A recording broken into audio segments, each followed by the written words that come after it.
안녕하세요. 뉴스와 사람들입니다. 이재명 대통령이 나토 회의에 불참을 알리자 국힘은 발광합니다. 나경원은 이재명 대통령의 나토 정상회의 불참 결정은 안이한 현실인식이 부른 외교적 실책이다. G7에서의 한미정상회담이 무산된 이후 나토까지 불참한다면 국제사회는 대한민국을 전략 파트너가 아닌 신뢰 보류국으로 볼 것이다. 한미정상회담 기회가 있었는데도 불참하는 것이라면 이는 심각한 외교 참사다. 한동훈은 나토 불참, 이재명 정부 외교 정책을 이른바 대미 자주파가 주도하겠다는 공개 선언 같습니다. 언제적 자주파입니까? 2025년 블록화된 국제정세 하에서 그런 실리도 국익도 버리는 정책은 자주파라기보단 기분파에 가깝습니다. 국힘의 외통의원들은 기자회견을 열고서 외신에 따르면 일본, 호주, 뉴질랜드 등 여타 인태 국가들은 나토 참석 가능성이 매우 높다. 자유민주국가 진영의 회동이 된 나토 정상회의에 우리만 빠진다면 대한민국에 대한 국제사회 시선은 어떻겠나. 자, 이런 수준이니 윤석열 외교가 글로벌 호구 외교가 된 것 아닙니까? 박태웅 의장은 다음과 같이 밝혔습니다. 이번 나토에는 우리뿐 아니라 호주도 안 가고 트럼프도 잠깐 왔다가 바로 돌아갑니다. 나토는 군사동맹입니다. EU와는 달라요. 다 참가한다면 모르지만 미국, 호주가 안 오거나 잠시 머물다 갑니다. 이란전 때문이지요. 불참의 명분이 섰다는 얘기. 자, 일본 총리 이시바도 나토 불참을 검토 중이라고 밝혔습니다. 일본도 안이한 현실인식이 부른 외교적 실책이자 신뢰 보류국이자 심각한 외교 참사입니까? 여기서 더 나아가 NHK는 트럼프마저도 불참할 가능성이 있다고 보도했습니다. 류군 시인은 이재명 대통령의 나토 불참 결정을 비난하는 분들은 모두 가치 기준을 미국의 국익에 두고 있는 것인가? 이 와중에 전쟁의 불구덩이에 낑겨 들어가자는 뜻인가? 윤석열이 계속 참석한 결과가 무엇인지 좀 보라. 미국과 서방의 빵 셔틀 국제 호구였다. 마땅히 주고받을 카드가 없는데 굳이 참석해서 부담을 안을 이유가 없다. 조선일보와 국힘당이 극렬히 비난하고 있다는 걸 보니 이재명 정부가 대단히 잘한 결정이라는 확신이 든다. 이재명의 실용외교, 실리외교 응원한다. 우리가 한마음 한뜻으로 평화와 공존을 외쳐야 이재명 외교에 힘을 붓는다. 국익이 우선이다.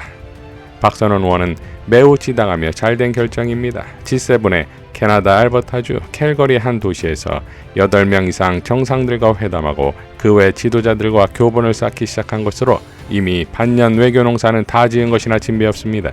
경제와 미래 성장 동력을 위해 꼭 필요한 순방이었습니다. 반면 미국, 이스라엘과 이란의 군사 충돌에 유럽과 나토가 어떤 방향으로 행동할지 알 수 없는 상황에서 나토 회원국도 아닌 우리나라가 자칫 세계대전으로까지 비화될 수 있는 불구덩이에 멀리하는 것이 바람직합니다. 러시아, 우크라이나 전쟁도 종결되지 않았는데 새로운 중동 전쟁의 소용돌이에 휘말릴 필요가 전혀 없지요. 우리 대통령은 동북아와 남북한 간 군사 긴장 완화에 집중하시는 편이 훨씬 낫습니다. 라고 밝혔습니다. 김민석 총리 후보자의 인사청문회가 하루가 남은 가운데 주진우를 대검찰청에 고발한 김경호 변호사는 다음과 같이 밝혔습니다. 주진우 듣거라. 당신 장남 7억 8천만 원 관련 핵심 증거들 친절히 알려주마. 주진우 국회의원 장남의 7천 8천만 원 예금에 대한 증여세 납부 의혹을 해소하기 위해서는 증여세 신고서 및 납부 영수증, 증여 자금의 출처를 명확히 하는 조부의 자금 증빙 및 증여 관련 서류, 그리고 장남 본인의 증여세 납부 능력 및 납부 재원 증빙이 가장 중요한 증거가 됩니다. 이러한 자료들을 통해 증여가 적법하게 이루어졌고 그에 따른 세금이 성실하게 납부되었음을 입증해야 합니다.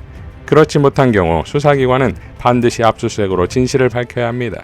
주진우는 이 친절한 설명 자료에 따라 장남 이름의 증여세 신고서와 증여세 납부 영수증 바로 공개하시라.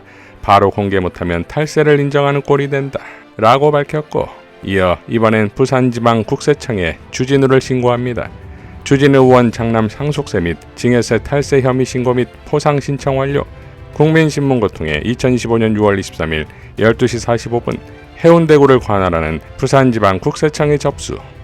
결국 국힘의 절대적 공포는 이재명 대통령과 김민석 국무총리라는 무적의 체제가 아니겠습니까? 송순호 최고위원은 다음과 같이 발언했습니다.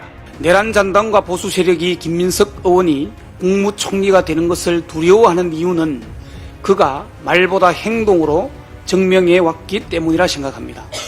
그래서 내란 잔당 국민의힘과 보수 언론들은 김민석이 두려운 것입니다. 대통령 이재명 한 사람만으로도 두려운데 거기다가 김민석 국무총리라면 이 두 거인을 상대하기가 너무나 두려운 것입니다. 그래서 내란 세력 국민의힘이 김민석 흠집 내기와 낙인 찍기에 몰두하고 있는 것입니다. 한준호 의원은 오늘도 어김없이 주진우를 박살냈습니다. 네, 김민석 국무총리 후보자 인사청문회가 내일로 다가왔습니다. 그런데 국민의힘은 인사검증이 아니라 공작, 기획, 날조에 힘을 쏟고 있는 것 같습니다. 어제 국민의힘 소속 국무총리 인사청문특위 위원들이 기자회견을 열었던데요.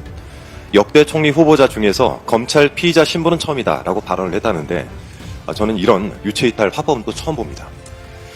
국민의힘이 김민석 후보자를 고발하지 않았습니까?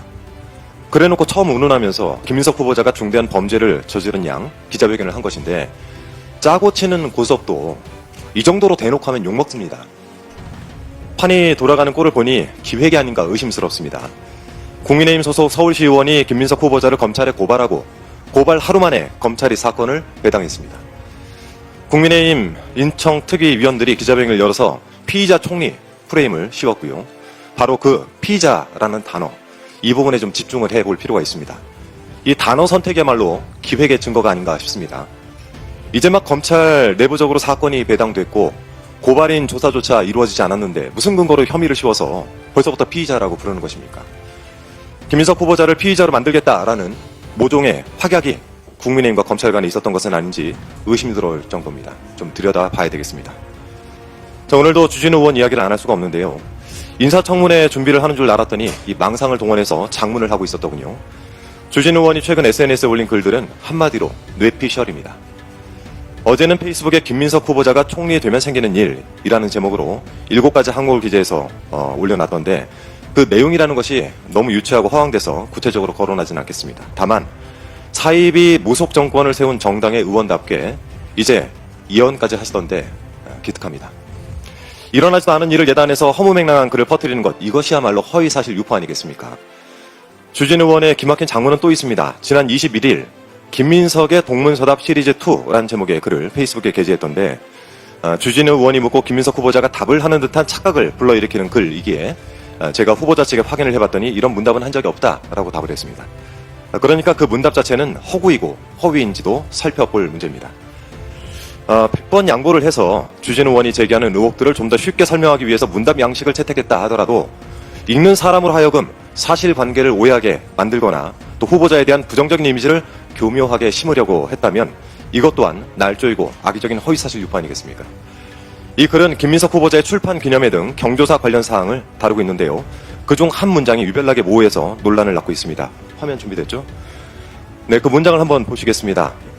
결혼식 12월 12일, 빙부상 11월 2일, 출판 기념회 11월 29일인데 수억대 현금을 한두 달 사이에 다 썼다 라고 하는 질문을 쓴 것인데 이 부분을 두고 이해식 의원이 5년에 걸쳐 있었던 경조사를 불과 2개월 내에 있었던 것처럼 조작질을 했다라고 지적을 했더니 주진우 의원이 되받아서 재산 등록 기준일인 12월 31일 이전에 현금을 다 썼다라는 점을 지적한 것이다. 쉴드를 치려니까 힘드냐라고 비아냥대더군요. 진짜. 그러니까 창작을 하려면 좀 섬세하고 치밀하게 했어야죠.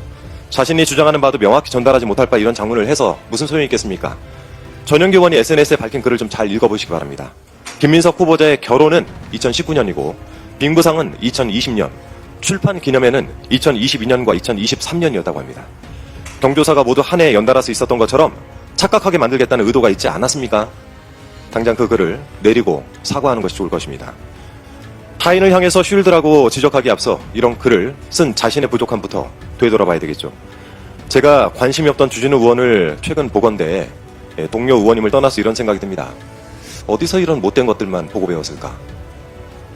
국무총리 후보자를 피의자로 만들기 위해서 온갖 노력을 하고 사실관계를 멋대로 해석해서 허구와 허상으로 후보자에게 악의적인 낙인을 찍는 공작 정치, 이것은 반드시 청산해야 되겠습니다. 이상 뉴스와 사람들이었습니다. 시청해 주셔서 감사드립니다.